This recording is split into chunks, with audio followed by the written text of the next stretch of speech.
ஸ்ரீலங்கா அரசை ஆட்டம் காண வைத்த ஒன்றாரியோ. இலங்கையில் ஹிந்தி மொழி, இந்தியாவில் சிங்களம் முன்னெடுக்கப்படும் பாரிய திட்டம். மாவட்ட செயலகத்தில் பிள்ளையான் சாணக்கியனிடையே கடும் வாக்குவாதம், வியாழேந்திரனும் போராட்டத்தில். தமிழின படுகொலை கல்வி வாரம் தொடர்பான சட்டத்தை எதிர்த்து தாக்கல் செய்யப்பட்டுள்ள மேன்முறையீடு சவாலுக்குட்படுத்தப்பட உள்ளதாக தெரிவிக்கப்பட்டுள்ளது. அதற்கமைவாக கனேடிய தமிழ் அமைப்புகள் ஒன்றிணைந்துள்ளதாகவும் தகவல் வெளியாகியுள்ளது. இது தொடர்பில் மேலும் தெரிய வருகையில், கனடா ஒன்றாரியோவின் தமிழ் இனப்படுகொலை கல்வி வாரம் தொடர்பான சட்டத்தை எதிர்த்து தாக்கல் செய்யப்பட்டுள்ள மேன்முறையீட்டை சவாலுக்கு உட்படுத்த 60க்கும் மேற்பட்ட தமிழ் கனேடிய அமைப்புகள் ஒன்றிணைந்துள்ளன. தமிழ் இனப்படுகொலை கல்வி வாரம் 2019 ஏப்ரலில் நாடாளுமன்ற உறுப்பினர் விஜய் தணிகாசலத்தினால் அறிமுகப்படுத்தப்பட்டது. இலங்கையில் தமிழர்களுக்கு எதிரான இனப்படுகொலைகளை உறுதிப்படுத்தவும் அட்டூழியங்கள் பற்றிய விழிப்புணர்வை பரப்புவதை நோக்கமாக கொண்டுவரப்பட்டு சட்டமாக்கப்பட்டது. இருப்பினும் சட்டமாக இயற்றப்பட்ட சிறிது நேரத்திலேயே தமிழர் இனப்படுகொலை கல்வி வாரம் அரசியலமைப்பு சவாலை எதிர்கொண்டது. பல சிங்கள குழுக்கள் இந்த சட்டம் அரசியலமைப்பிற்கு முரணானது என கூறி ஒன்றாரியோவின் உயர்நீதிமன்றத்தில் மனு தாக்கல் செய்தன. இருந்தபோதும் ஒன்றாரியோ உயர்நீதிமன்ற நீதியரசர் அக்பர் அலி இந்த மனுவை நிராகரித்தார். இதன் மூலம் கல்வி வாரம் உறுதி செய்யப்பட்டது. இந்த நிலையில் இந்த கல்வி வாரம் மீண்டும் சட்ட சவாலுக்கு உட்படுத்தப்பட்டுள்ளது. முன்னர் மனு தாக்கல் செய்த அதே குழுக்கள் கல்வி வாரத்தை எதிர்த்து ஒன்றாரியோவின் மேன்முறையீட்டு நீதிமன்றத்தில் மேல்முறையீடு செய்துள்ளன.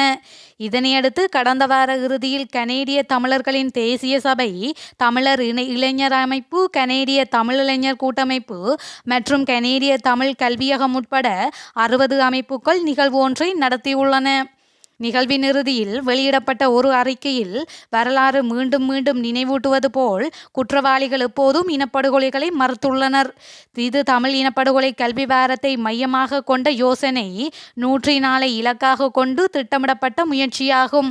எப்போதும் தமிழ் இனப்படுகொலை மறுப்பாளர்கள் தமிழ் இனப்படுகொலையில் பாதிக்கப்பட்டவர்களை மௌனமாக்குவதில் தீவிரமாக செயல்படுவதை இது காட்டுகின்றது என்றும் அந்த அறிக்கையில் குறிப்பிட்டுள்ளது. அத்துடன் இனப்படுகொலையின் 10 நிலைகளில் மறுப்பு என்பது இறுதிக்கட்டமாகும். அது எப்போதும் இனப்படுகொலைக்கான உறுதியான குறிகாட்டிகளில் ஒன்றாகும் என்றும் அறிக்கையில் சுட்டிக்காட்டப்பட்டுள்ளது. இந்திய பல்கலைக்கழகங்களில் சிங்களத்தை கற்பிப்பதற்கும் இலங்கை பல்கலைக்கழகங்களில் ஹிந்தியை கற்பிப்பதற்கும் ஏற்பாடுகள் இடம்பெற்று வருகின்றன. இதற்கு வசதியாக இரு நாடுகளிலும் உள்ள பல்கலைக்கழகங்களில் அந்தந்த துறைகளை அமைப்பதற்கும் கற்கை நெறிகளை ஆரம்பிப்பதற்கும் இரு நாடுகளும் கொள்கையளவில் இணக்கங்கண்டுள்ளன. இலங்கைக்கான உத்தியோகபூர்வ விஜயத்தை மேற்கொண்டுள்ள இந்திய கலாசார உறவுகளுக்கான பேராயத்தின் தலைவருடன் கடந்த திங்கட்கிழமை அலரி மாளிகையில் சந்திப்பொன்று இடம்பெற்றது. முனைவர் வினய் சஹஸ்ர புத்தேக்கும் பிரதமர் தினேஷ் குணவர்த்தனவுக்கும் இடையிலான இந்த சந்திப்பின் போது இந்திய பல்கலைக்கழகங்களில் சிங்களத்தை கற்பிப்பதற்கும் இலங்கை பல்கலைக்கழகங்களில் ஹிந்தியை கற்பிப்பதற்கும் வசதியாக இரு நாடுகளிலும் உள்ள பல்கலைக்கழகங்களில் அவ்வத்துறைகளை அமைப்பதற்கு ICCR தலைவர் முன்வைத்த கோரிக்கையை பிரதமர் தினேஷ் குணவர்த்தன ஏற்றுக்கொண்டார். இதற்கான நடவடிக்கைகளை ஆரம்பிப்பதற்கு இந்த சந்திப்பின் போது இணக்கம் காணப்பட்டது. இந்த கலந்துரையாடலில் இலங்கைக்கான இந்திய உயர்ஸ்தானிகர் கோபால் பாக்லே மற்றும் பிரதமர் அலுவலகத்தின் மேலதிக செயலாளர்களான மஹிந்த குணரத்ன மற்றும் தீபா லியனகே ஆகியோரும் கலந்து கொண்டமை குறிப்பிடத்தக்கது. இலங்கை தீவு தற்போது எதிர்நோக்கும் பொருளாதார பிரச்சினைகளிலிருந்து நாட்டின் இனப்பிரச்சினைகளை பிரித்து நோக்க முடியாது என ஸ்ரீலங்காவின் அதிபர் ரணில் விக்ரமசிங்கே கூறியுள்ளார். கொழும்பில் இடம்பெற்ற சர்வதேச நாணய நிதியமும் அதற்கு அப்பால் என்ற மாநாட்டில் பிரதான உரையாற்றிய போதே அவர் இந்த விடயங்களை கூறியிருந்தார். மேலும் உரையாற்றிய அவர், நாடு முன்னேறி கொள்ள வேண்டுமானால் இனப்பிரச்சினை தீர்க்கப்பட வேண்டும். ஒன்றில் இனப்பிரச்சினை தீர்வுக்கு ஒரு தீர்க்கமான தெரிவை செய்து முன்னோக்கி செல்ல வேண்டும். இல்லையென்றால் மீண்டும் பின்னோக்கி சென்று அழிவை எதிர்கொள்ள வேண்டும். இந்த 2 தெரிவுகளுக்குமான இறுதி வாய்ப்பு சமகாலம்தான் எனவும் கூறினார். இந்திய ரூபாவை பயன்படுத்தி வர்த்தக நடவடிக்கைகளை விஸ்தரிப்பது குறித்து இந்தியாவிற்கான இலங்கை தூதுவர் மிலிந்த மொரகொட இந்திய ரிசர்வ் வங்கியின் ஆளுநர் ஸ்ரீ சக்திகண்ட தாசுடன் பேச்சுவார்த்தைகளை மேற்கொண்டுள்ளார். இந்தியாவின் உயர் அதிகாரிகளுடனான தனது ஈடுபாட்டை தொடரும் இலங்கை தூதுவர் மும்பையில் இந்திய ரிசர்வ் வங்கியின் தலைமையகத்தில் ரிசர்வ் வங்கியின் ஆளுநரை சந்தித்து பேச்சுவார்த்தைகளை மேற்கொண்டுள்ளார். இதுகுறித்து மேலும் தெரிய வருகையில், இருவருக்கும் இடையிலான பேச்சுவார்த்தைகள் மிகவும் சுமூகமான சூழ்நிலையில் இடம்பெற்றுள்ளன.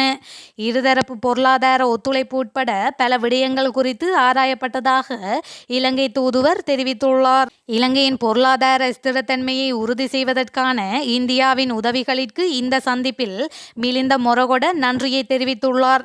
குறிப்பாக இந்திய ரிசர்வ் வங்கியின் நேரடி தலையீட்டுடன் இடம்பெற்ற பரிமாற்ற ஏற்பாடுகள் மற்றும் கொடுப்பனவுகளை ஒத்திவைத்தல் போன்றவற்றிற்கு மிலிந்த மொரகொட நன்றியை தெரிவித்துள்ளார். இலங்கைக்கு சர்வதேச நாணய நிதியத்தின் உதவி கிடைப்பதில் இந்தியா ஆற்றிய பங்களிப்பிற்காகவும் மிலிந்த மொரகொட நன்றியை தெரிவித்துள்ளார். இந்திய ரிசர்வ் வங்கியின் ஆளுநரும் இலங்கை தூதுவரும் இலங்கையின் பொருளாதார மீட்சிக்கான வழிவகைகள் குறித்து ஆராய்ந்துள்ளனர். மின்சாரம், எரிசக்தி, துறைமுகங்கள், உட்கட்டமைப்பு மற்றும் சுற்றுலா, தகவல் தொழில்நுட்ப சேவைகள் போன்ற துறைகளில் பொருளாதாரங்களை அதிகளவில் ஒருங்கிணைப்பதன் மூலம் இந்தியா இலங்கையின் பொருளாதார மீட்சிக்கு வழங்கக்கூடிய பங்களிப்பு குறித்தும் இருவரும் ஆராய்ந்துள்ளனர். குறிப்பாக இந்திய ரூபாய் விரிவாக்கம் குறித்து இருவரும் ஆராய்ந்துள்ளனர் என்பதும் குறிப்பிடத்தக்கது. மட்டக்களப்பில் சட்டவிரோதமாக காணிகளை அபகரிப்பதற்கு எதிர்ப்பு தெரிவித்து ஆர்ப்பாட்டம் ஒன்று முன்னெடுக்கப்பட்டுள்ளது. இந்த ஆர்ப்பாட்டம் நாடாளுமன்ற உறுப்பினர்களான ரா. சாணக்கியன், இராஜாங்க அமைச்சர் விஜாலேந்திரன் மற்றும் பொதுமக்களால் இன்று மட்டக்களப்பு மாவட்ட செயலகத்திற்கு முன்பாக முன்னெடுக்கப்பட்டுள்ளது.